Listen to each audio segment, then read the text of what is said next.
Let's talk about another skirmish that happened at Chiefs training camp and Mahomes himself having to break it up. Nazeeh Johnson tearing his ACL and being placed on IR. Justyn Ross continuing to impress early on at camp and much freaking more. But first, how about those?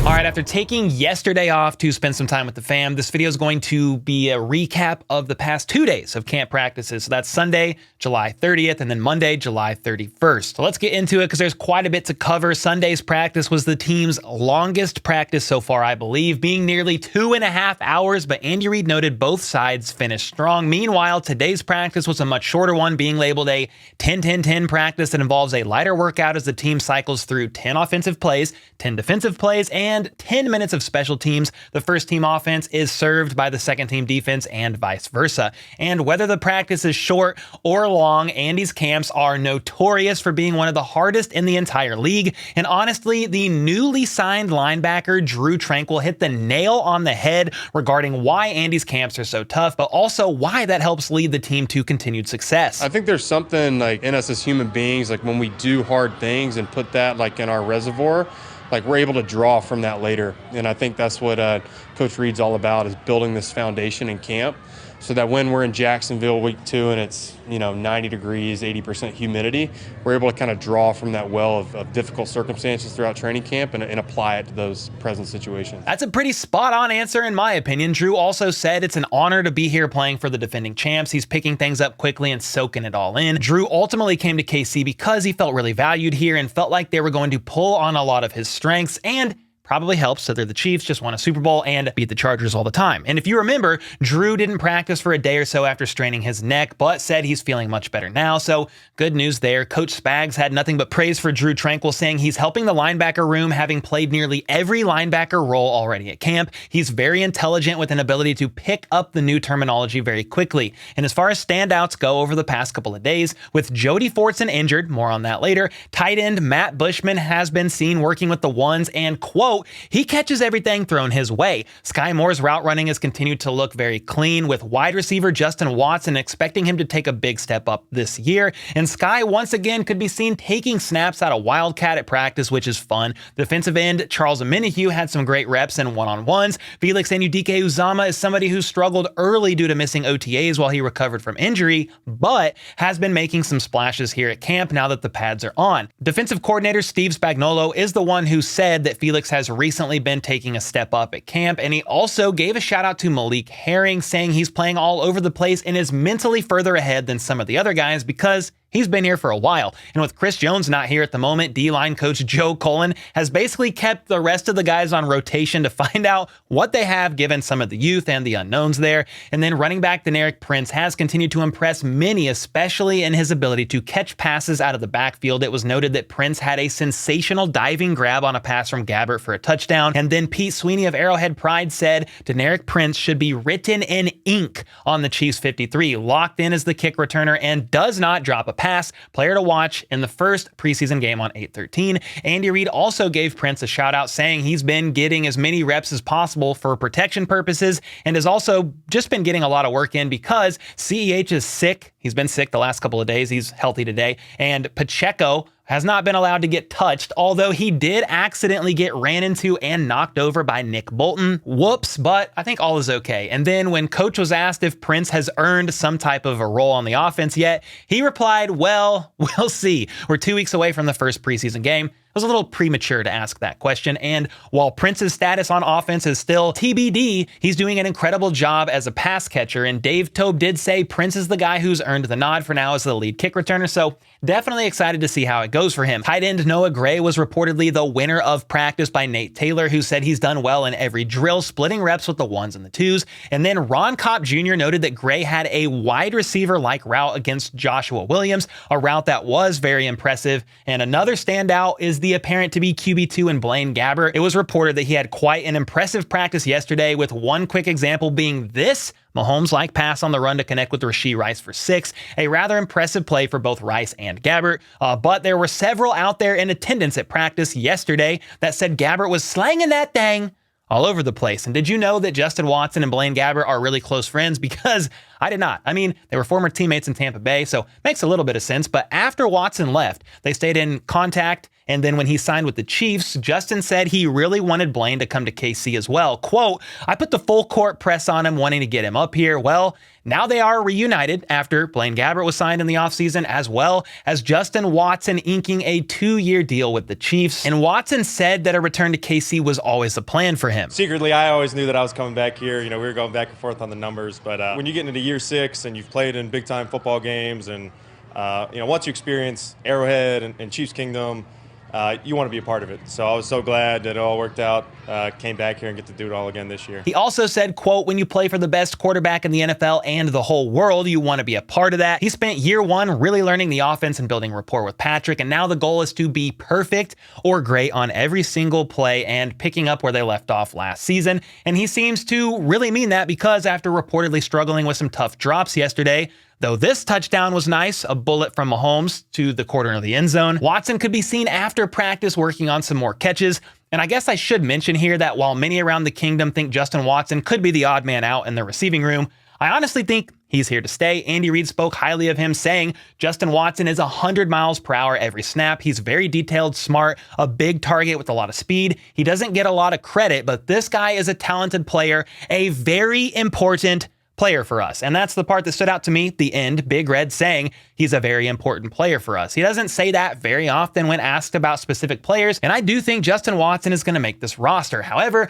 another receiver out there continuing to build a strong case for himself as a 53-man hopeful is none other than Justyn Ross. A different Justyn, but Justyn. He could be seen out here catching a great back shoulder throw from Mahomes down the left sideline, and while he didn't win this rep here in the red zone, it does show how he could be utilized there, considering he is 6'4". Ross also could be seen in today's practice catching a TD pass, and it is safe to say he's getting plenty of opportunities with the first team offense, and he is somebody I'm really intrigued to see in action this preseason. And even Micah Parsons likes this man. He took to Twitter and said he isn't surprised at all at the fact that Justyn Ross is standing out, saying he was a first-round pick before his injury, and he's been a dog. Another standout has, of course, been the rookie Rashee Rice himself, who has caught pass after pass from Mahomes, Gabbert, Bushell, anybody who wants to throw him the freaking ball, he's basically caught him. He could even be seen running a jet sweep here and looking extremely shifty and showing nice vision. Rice said camp is going great for him. OTAs really helped him adjust because they kept the same intensity even back then, obviously without pads on. He also loves practicing with fans in attendance and feels like it's giving him just a small glimpse of how exciting the environment will be in actual games. Well, just you wait, because it's a freaking incredible experience at Arrowhead. He's beginning to learn more about Patrick's preferences and his route running as well, and I'm becoming real confident. I think he can see that. Well, I'm sure Pat can see that, because we sure can. And while Rashee puts a lot of pressure on himself to come out and get better every day, he said Pat and Trav have been great with him during the learning process. It's not necessarily pressure from Pat or Travis or anything like that. They kind of real welcoming, and they understand that I'm new to the system, so they're just going to help me, catch up to their speed so I can be a vet as soon as I can. And since he mentioned Travis Kelce, no more quarrels have been brought about by him after 2 in a row. One a few days ago with the Caprio Boodle, and then one on Saturday involving linebacker Jack Cochran and Kelce punching him in the back of the head. And even though Kelce did take to social media saying he needed to be a better teammate and a better leader, plain and simple, Andy Reid was more impressed with Kelce still being this fiery at 34 years of age. Do you think Travis even needed to say anything publicly yesterday? Well, he's one of our team leaders, so he felt it, and so he did. Yeah, that's all right. Did you have any message? I'm just glad that old that he's got some juice left in him. Did you have a message for him after yesterday's thing? He grabbed me and said it to me. So yeah, he gets it. He understands. And I do appreciate the fact that Kelce pulled Big Red aside and was like, "Yo, coach, that's on me." He probably pulled Jack aside as well, because leaders take accountability, and that's exactly what Kelce is on this team. From here, though, we got to talk about another skirmish that happened yesterday, but fear not, because this time Travis Kelce was not involved, believe it or not, but it did cause Patrick Mahomes to get in the middle and break it up, and that was after this play that you're seeing here. It was a 1v1 between cornerback Jaylen Watson and wide receiver Ihmir Smith-Marsette. After the play was done, there was a lot of tugging on jerseys. Both players were trying to rip each other's helmets off, and interestingly enough, if you watch, everyone just stood there, probably slightly entertained, but also very tired. That is until Mahomes ran into the middle to break it up like, hey, cut that shit out. And thankfully, that did work. They separated shortly after Mahomes got there, and Jaylen Watson ended the ordeal by throwing the football at Smith-Marsette, which is actually, it was petty, but it was pretty funny. Anyway, after that, both Coach Reid and Spags were asked about these camp fights by the media, and honestly, they did not make it seem like it was that big of a deal. We got new guys, and everybody's competing, and I'm okay with Chippy. That's all right. You got to have an edge, and then you got to maintain that. The one thing about all our guys, I think, in my opinion, they all respect each other.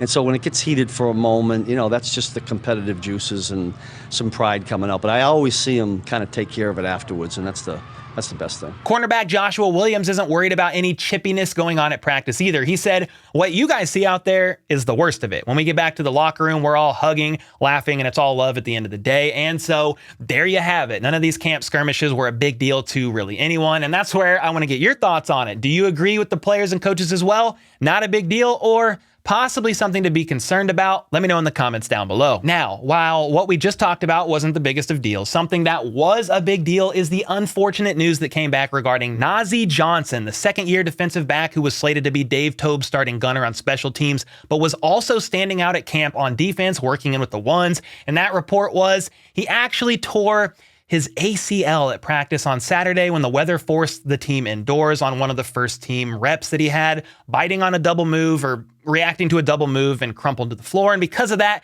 he will miss the season and is being placed on IR. A truly tough break for Nazeeh Johnson, as he was well respected by me. He's the only player we've had on this channel to interview. He's been awesome, as well as much respected by both players and coaches. Yeah, Nazeeh was playing good football. Now we've got some other guys that can play there, but he's a good special teams player, and he's a good corner. I mean, he's really developed over the years. He's been such a just great guy in the locker room. Like, he's been doing this thing on the field, especially like this camp. So seeing something like that happen to somebody I'm so close with, it hurt to see that. I'm really sad to see that happen to NJ. He was really climbing. If you guys notice, he was taking reps with the first group because he had earned it. So hopefully, we'll pray he gets healthy real quick and gets back. Yeah. Speaking of injuries, I want to look at the most updated injury report as well as some recent roster transactions that have happened because of these injuries. Mike Dana is still dealing with a calf strain. Kadarius Toney had a knee cleanup and should be ready somewhere around the beginning of the season, though certainly won't be a full go for a little while. Nazeeh Johnson tore his ACL, as we've already discussed, and will be getting surgery soon. Linebacker Isaiah Moore is somebody who was also needing knee surgery himself.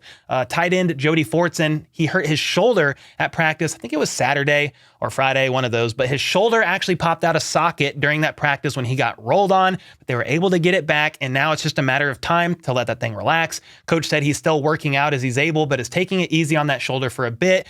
So there's no immediate timeline for a return for Fortson, but it seems like good news because there's no report of surgery. So I do like that a lot. And then Turk Wharton is still on the pup, rehabbing his ACL as well. Clyde was sick for a couple of days, but was seen back today working. And I already shared that Drew Tranquill had a neck strain, but is also back working, though I don't know if he's 100% full go just yet. And then today, Tommy Townsend, the punter himself, was seen limping after rolling his kicking leg following a punt to Nikko Remigio during today's practice. He reportedly limped over to the medical tent, exited quickly, and returned to the field. And he was not mentioned in the injury report, so I'm going to assume it was something minor and he's all good. And then lastly, another player not seen there is still Chris Jones, who is holding out and hopefully gets a long-term extension done soon. Maybe. But hey, speaking of Nikko Remigio, shout out to how nice that punt return was by him for one, but also shout out to this incredible leaping grab he made with L'Jarius Sneed in coverage. I mean, this man nearly did a backflip and popped right up like nothing